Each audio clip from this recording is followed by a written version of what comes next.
नमस्कार, KCN news में आपका स्वागत है। आज हम आम आदमी पार्टी के वरिष्ठ कार्यकर्ता एएस खान जी से क्षेत्रीय मुद्दों पर सीधी बात करेंगे। एएस खान जी, खबर कंट्रोल न्यूज़ में आपका स्वागत है सर। सबसे पहले जान लेंगे सर, वार्ड में क्या क्या समस्या बनी है। मौजूदा निगम पार्षद ने पिछले 5 सालों में कुछ काम करवाया जो पहले के निगम पार्षद थे? जो पहले निगम पार्षद थे सरिता जिंदल जी, उन्होंने इस कॉलोनी के लिए कोई काम नहीं कराए, सिर्फ छोटे मोटे काम कराए, लेकिन सारी समस्या इसी तरह, जैसे नाली का काम है, सड़क का काम है, सफाई का काम है, लाइट का काम है, गलियों में जो लाइट लगी हुई थी उनका काम है, सबकी जो बुरी हालत थी।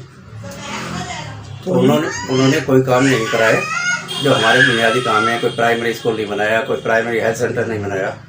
लेकिन जब से साहिब कुमार आसीवाल कॉरपोरेशन के अंदर आए हैं, तब से सड़क की सफाई, चाहे संडे का दिन हो, चाहे छुट्टी का दिन हो, चाहे कोई भी दिन हो, बड़े सुचारू रूप से सफाई हो रही है।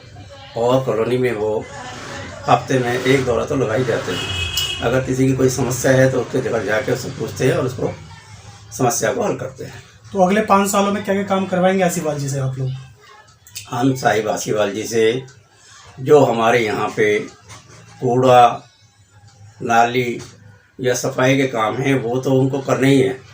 इसके अलावा हम ये चाहेंगे कि जैसे हमारे यहाँ पे बारात घर है, जो एमसीडी हमसे यहाँ पर करीब 20-25 हज़ार रुपये लेके शादियाँ, जो लड़की या गरीब लोग रहते हैं, जैसे कॉलोनी क्लस्टर है, तो पहले जब कांग्रेस सरकार थी, जब भी केवल 500 रुपये से लेके 1000 रुपये में शादी हो जाया करती थी। तो हम ये चाहते हैं कि साहिब कुमार से यही काम कराएंगे, जो हमारे यहाँ कॉलोनी के बारात घरों में शादी होती है वो 1000 या 1500 रुपये में शादी हो जाया करे, ताकि उनको राहत मिले। पहले कितने पैसे लगते सर समुदाय भवन बुक करवाने के लिए? टोटल 1700 रुपये लगते थे। उसके बाद जो है 5000 हुए, फिर 7000 हुए, और आज करीब 17000 या 20000 रुपये जमा करने पड़ते हैं। तो इसलिए वो जो है काफ़ी महंगा होता है। लोग बाहर टेंट लगा के शादी करना ज़्यादा पसंद करते हैं वहाँ मुकाबले बारात घर के। आपसे ये भी जानने की कोशिश करेंगे सर, आप कांग्रेस के बहुत पुराने कार्यकर्ता रहे हो, क्या कारण था जो कांग्रेस पार्टी को छोड़ दी, इतनी बड़ी पार्टी को सर? कांग्रेस सरकार दिल्ली में 15 साल रही।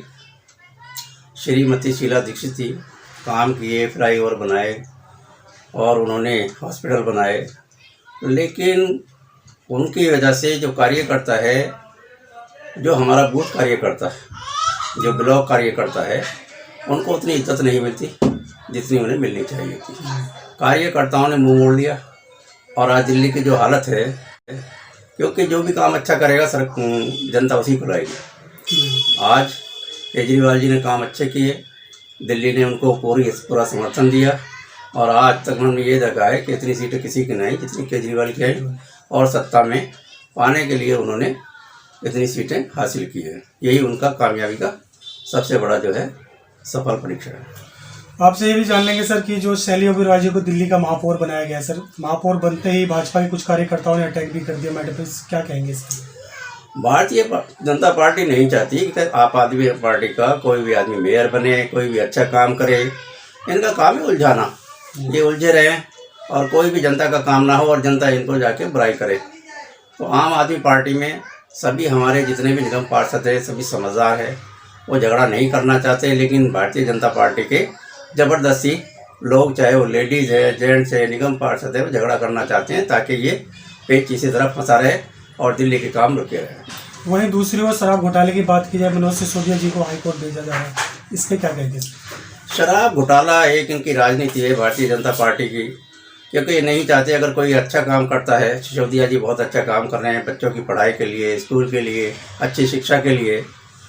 शराब घोटाले का तो एक इन्होंने बहाना बनाया है ताकि लोगों का जो ध्यान है वो अडानी से हटके और दिल्ली के या दूसरी जगह के लोगों का ध्यान सिसोदिया पे लगा दिया जाए।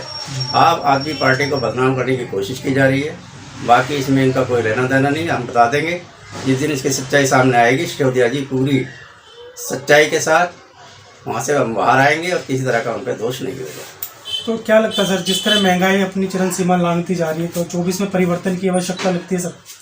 बिल्कुल 24 में परिवर्तन होना चाहिए। जिस तरह से महंगाई बढ़ रही है, इस महंगाई को देखते हुए, जैसे हम देखें कांग्रेस के राज में 450 का सिलेंडर था, आज 1100 का सिलेंडर हो रहा है। तो ये सरकार जो है, केंद्र सरकार या भारतीय जनता पार्टी की सरकार कहिए, जब बड़े बड़े उद्योगपतियों से या बड़े बड़े कारखाने वालों से या बड़े बड़े काम करने वालों से अगर किसी तरह का पैसा लेगी तो पैसा पब्लिक पे पड़ेगा, जनता पे पड़ेगा, महंगाई बढ़ेगी। इसलिए जो भी है ये महंगाई के ऊपर 24 में बदलना चाहिए और वही जो पुराने हमारे रेट थे सब चीज़ों के वही आने चाहिए, जिससे जनता को राहत मिले। तो ये मान सकते हैं सर जी, जिस तरह महंगाई बढ़ रही है तो भारत का जो केंद्र सरकार है वो पूरी तरह से फेल होती दिखाई दे रही है सर। देखो, जिस तरह से महंगाई बढ़ रही है, एक जनरल आदमी जो मजदूरी करता है मुश्किल से 10,000 या 12,000 या 12,000 कमा पाता है, और आज दिल्ली में रहने के लिए कम से कम 30,000 रुपये की कम से कम ज़रूरत है। तो गरीब आदमी को तो ये यहाँ से दिल्ली से भगाना ही चाहते हैं कि ना उनके पास पैसा होगा और दिल्ली से भाग जाएंगे। लेकिन अगर महंगाई की यही हालत रही, जो पेट्रोल हमें 50 रुपये मिलना चाहिए या 100 रुपये मिल रहा है, जो डीजल हमें 40 रुपये मिलना चाहिए वो आज हमें 90 रुपये मिल रहा है, किसानों की हालत बड़ी ख़राब है। तो मैं यही कहना चाहता हूँ, महंगाई को देखते हुए जनता को समझना चाहिए जो मौजूदा सरकार केंद्र में चल रही है ये लोगों को बेवकूफ़ बना के वोट लेके, चाहे वो किसी तरह की राजनीति करे, हिंदू मुस्लिम की राजनीति करे, हिंदुत्व की राजनीति करे, हिंदू जागो राजनीति करे, ये सब को जो है बेवकूफ़ बना के अपना उल्लू सीधा कर रहे हैं। और आने वाले वक्त में 2024 जब आएगा तो लोगों को मैं ये अपील करता हूँ कि वो सरकार को बदले और नई सरकार का गठन करें। कुछ मैसेज देना चाहेंगे अंत में सर आप? मैं सभी लोगों को ये मैसेज देना चाहता हूँ, हिंदुस्तान एक सेकुलर देश है, इसके अंदर हिंदू मुस्लिम सिख ईसाई से भाई भाई हैं। किसी तरह का अगर कोई नफरत फैलाने का कोई भी विचार या कोई भी कहीं पे व्हाट्सएप पे या फेसबुक पे इस तरह की बातें करता है तो आप उसको इग्नोर करो, उसको शेयर ना करो, सभी भाईचारे से रहो। और देश की उन्नति के लिए शिक्षा, जो हमारी शिक्षा है, शिक्षा के ऊपर ही हमारा देश आगे बढ़ता है। जितनी शिक्षा होगी उतना ही उन्नति करेगा। शिक्षा के ऊपर ज़्यादा ध्यान दिया जाए और आने वाले वक्त में हमारे देश को आगे बढ़ने के लिए नौजवान साथियों से गुजारिश है कि वो पूरा देश का साथ दें और आगे बढ़ने के लिए अच्छी शिक्षा प्राप्त करके अच्छे काम करें। धन्यवाद। बहुत बहुत धन्यवाद खान साहब, आपने समय निकाल कर हमसे बात की। धन्यवाद सर।